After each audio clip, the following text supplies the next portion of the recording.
सभी को प्रभु यीशु मसीह के पवित्र नाम में मैं आज इस सातवें वचन पर आपको लेकर जाना चाहता हूं। तो इसलिए सभी को जय यीशु की। प्रिय भाइयों और बहनों, हम संत लूकस का सुसमाचार में सुनते हैं। संत लूकस का सुसमाचार अध्याय 23 और पद संख्या 46 में हम सुनेंगे क्या लिखा है। ईसा ने ऊंचे स्वर से पुकार कर कहा, पिता, मैं अपनी आत्मा को तेरे हाथों में सौंपता हूं। और उन्होंने यह कहकर अपने प्राण त्याग दिए। प्रभु ईसा ने मरने से पहले कहा, हे पिता, मैं अपनी आत्मा को तेरे हाथों में समर्पित करता हूं। और उन्होंने अपने प्राण त्याग दिए।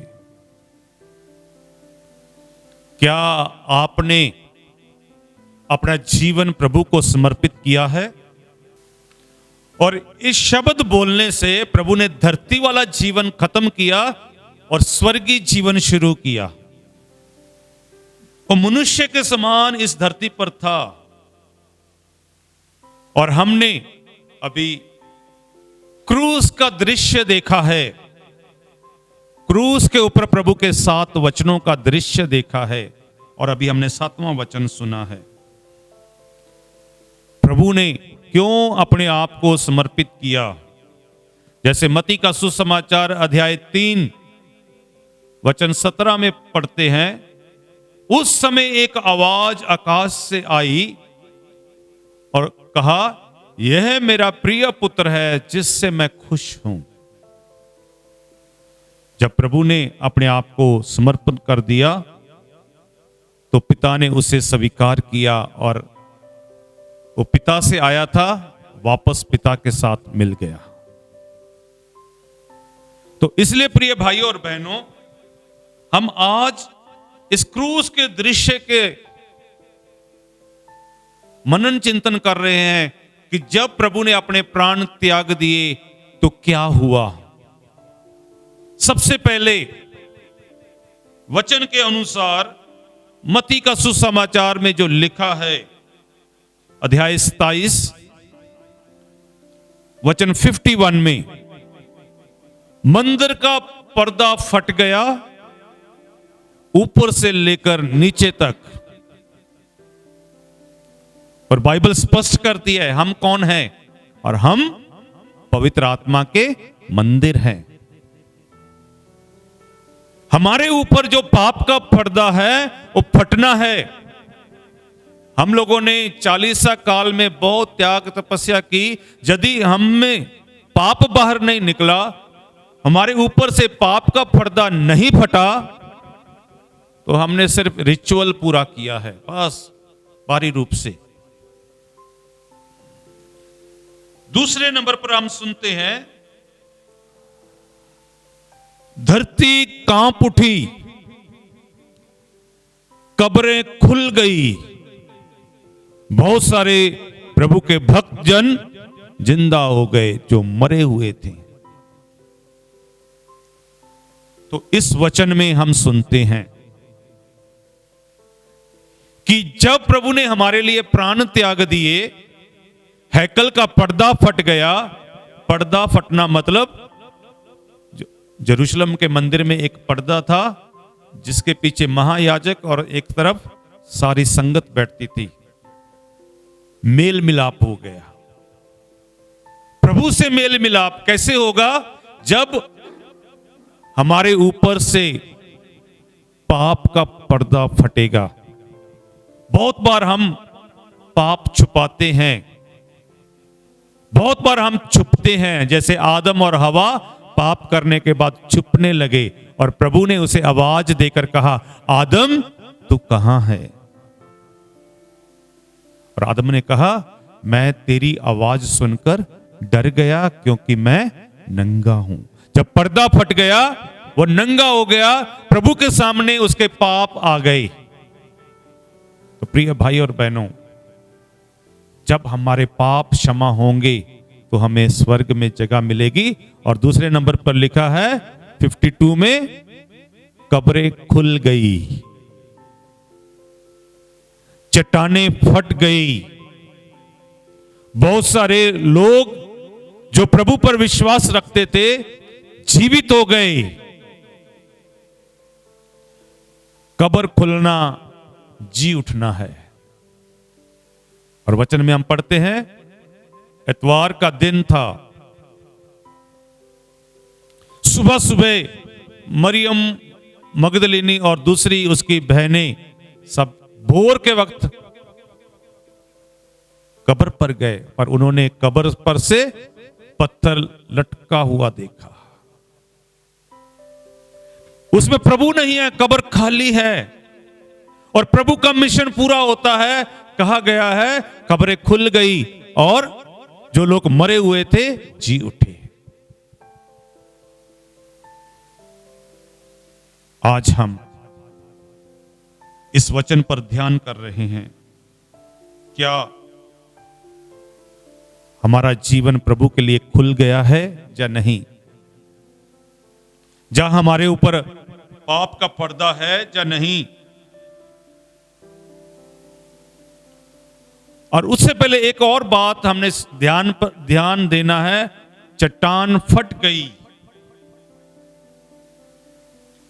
चट्टान फटना मतलब, पत्थर को तोड़ना मतलब शैतान के हृदय को तोड़ना, जो अब जिसने हम पर राज किया हुआ था। लेकिन प्रभु यीशु मसीह की क्रूस पर मौत के द्वारा ही शैतान का घमंड चूर चूर हुआ। जब यीशु की मौत हुई, वचन में लिखा है दोपहर के 12 बजे से लेकर 3 बजे तक अंधकार हो गया। सूर्य ने उसका कहना माना, सूर्य भी छुप गया। जब आप शाम को देखेंगे, बहुत बार पक्षी अपने घर को जाते, जैसे सूर्य डूबता है, सारी दुनिया 12 बजे अंधकार में आ गई, अंधेरा छा गया। तो कहने का मतलब ये भी है, जब हमारे जीवन में यीशु नहीं है तो अंधकार है। जब यीशु हमारे जीवन में नहीं, हम अंधकार में हैं। और अंधकार मतलब शैतान के साथ हैं। तो इसीलिए प्रभु ने ये सब कुछ किया। कब्रें खोल दी, हैकल का पर्दा फाड़ दिया और चट्टानें तोड़ दी। और पूरी दुनिया में 12 बजे से लेकर 3 बजे तक अंधकार छा गया। और प्रभु यीशु दुनिया का चानन है, नूर है। Jesus is the light of the world. And उसी प्रभु ने कहा है, you are the light of the world. हमें भी कहा, तुम भी दुनिया के प्रकाश हो। और प्रभु ने कहा, लोग पिता की महिमा करेंगे जब आपके अंदर प्रभु का प्रकाश होगा। क्या हमारे अंदर जीवित प्रभु का प्रकाश है? जीवित प्रभु का प्रकाश मतलब हम पाप में नहीं है, हम शैतान के पीछे नहीं चलते, हम दुनिया के पीछे नहीं चलते, हम यीशु के पीछे चलने वाले हैं। मत्ती के सुसमाचार अध्याय 27 वचन 54 में हम सुनते हैं, जब यीशु ने अपने प्राण त्याग दिए, जब यीशु ने कहा पूरा हो गया, सब कुछ खत्म हो गया, तो उसी समय वहां पर एक गवर्नमेंट ऑफिसर था जो वहां पहरा दे रहा था। उसने देखी धरती हिल रही है, उसने देखा बहुत सारे लोग डरे हुए हैं, और उसने अपने मुख से बोला, सचमुच यह ईश्वर का पुत्र था। क्या प्यारे भाई और बहनों, जैसे इस सिपाही ने अपने दिल से प्रार्थना की और कहा, सचमुच यह ईश्वर का पुत्र था। क्या आप लोग विश्वास करते हैं कि यीशु मसीह जो ईश्वर का पुत्र है, आपके लिए मर गया, मेरे लिए मर गया? इस पर विश्वास करते हैं और कहते हैं यीशु मसीह ईश्वर का पुत्र है। यीशु मसीह ने मत्ती का सुसमाचार में अपने शिष्यों से पूछा, लोग मेरे बारे क्या कहते हैं? तो शिष्यों ने कहा, कुछ कहते हैं एलिया नबी, कुछ कहते हैं यूहन्ना नबी, कुछ कहते हैं पुराने नबियों से कोई नबी। और यीशु ने कहा, तुम क्या कहते हो? तो पतरस ने क्या कहा? आप जीवित परमेश्वर के पुत्र हैं। क्या आपका प्रचार यही है कि यीशु जीवित परमेश्वर का पुत्र है? जब पतरस ने पहला प्रचार किया, यही प्रचार किया कि उसे क्रूस पर मार दिया गया, उसे दफनाया गया और ईश्वर ने उसे तीसरे दिन मृतकों में से जी उठा। जब पतरस ऐसा प्रचार कर रहा था तो बहुत सारे लोग पतरस के पास आए और कहने लगे, हम क्या करें? और वचन में लिखा है, प्रेरित चरित्र अध्याय 2 वचन 38 में लिखा है, पतरस ने उनसे कहा कि तुम में से हर एक पाप से मुड़े और यीशु मसीह के नाम पर, जीवित यीशु के नाम पर बपतिस्मा ले, तांजो आपके पाप क्षमा हो जाएं। हम चालीसा काल मनाया, ईस्टर भी मना लेंगे, ईस्टर के बाद दूसरा काल शुरू हो जाएगा, फिर क्रिसमस आ जाएगा। क्या हमारे पाप क्षमा हुए? क्या हमारे हृदय पर, जैसे उस समय पतरस का प्रचार सुनकर उनके दिल पर असर हुआ, क्या आपके हृदय पर असर हो रहा है? क्या आप अपने पैरिश प्रीस्ट, अपने चर्च के लीडर्स के पास जाकर पूछना चाहते हैं, हम क्या करें? क्या आपने सुना कि आप में से पाप से मुड़े? आज बैंड फॉर जीसस मिनिस्ट्री आपसे इस चालीसा काल में आग्रह कर रही है कि आप लोग वापस प्रभु के पास लौट आएं। ये 7 वचन जो प्रभु के क्रूस पर थे, वो हम सबके लिए हैं कि हम वापस प्रभु के पास आएं और प्रभु से जुड़ जाएं। जैसे प्रभु ने कहा, मैं अपनी आत्मा तेरे हाथों में सौंपता हूं। आइए हम भी अपने आप को प्रभु के हाथों में सौंप दें। जब पतरस का प्रचार सुनने के बाद प्रेरित चरित्र अध्याय 2 वचन 41 में लिखा है, उन सब ने जिन्होंने पतरस का उपदेश सुना, उन्होंने बपतिस्मा लिया और उस दिन 3000 की गिनती शिष्यों में आकर मिल गई। क्या आप प्रभु की संगति में आना चाहते हैं? उन शिष्य और माता मरियम के समान एक कमरे में बैठकर पवित्र आत्मा का इंतजार करना चाहते हैं? जब उन पर पवित्र आत्मा आया, उनके जीवन में आंधी आ गई, तूफान आ गया।